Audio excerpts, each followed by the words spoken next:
गजाननाला वंदन करून, मातपित्याला नमन करून आज मी तुम्हाला गीतेचा 18वा अध्याय सांगत आहे, जे श्रवण केल्याने सर्व पापातून मुक्ती मिळते. ओम नमो भगवते वासुदेवाय. ओम नमो भगवते वासुदेवाय.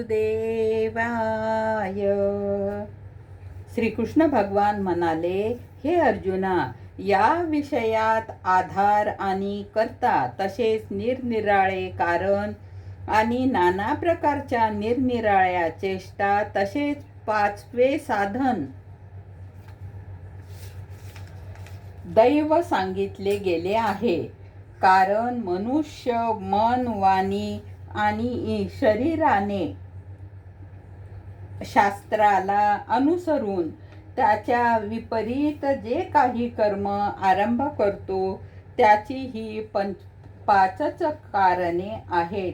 परंतु असे असतानाही जो पुरुष अशुद्ध बुद्धी असल्यामुळे त्या विषयात केवळ शुद्ध स्वरूप असलेला आत्म्याला कर्ता समजतो, तो मलिन बुद्धीचा अज्ञानी यथार्थ समजत नाही.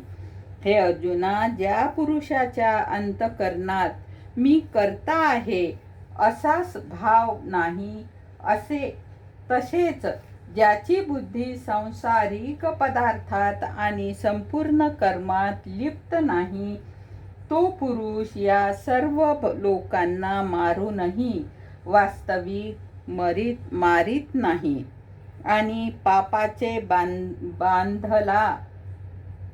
पापाने बांधलाही जात नाही. हे भरता, अज्ञाता, ज्ञान आणि ध्येय हे तीनही तर कर्माचे प्रेरक आहेत. म्हणजेच या तिघांच्या संयोगाने कर्मात प्रवृत्त होण्याची इच्छा उत्पन्न होते आणि कर्ता, कारण आणि क्रिया हे तीनही कर्मसंग्रह आहेत.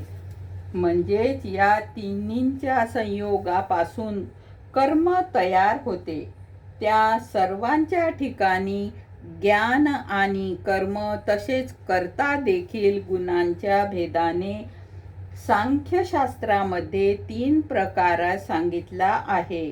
त्यांना तू मजकडून चांगल्या प्रकारे ऐक. गोपाल कृष्ण भगवान की जय. राहिलेला अध्याय आपण उद्या घेऊ. ओम नमो भगवते वासुदेवाय. ओम नमो भगवते वासुदेवाय.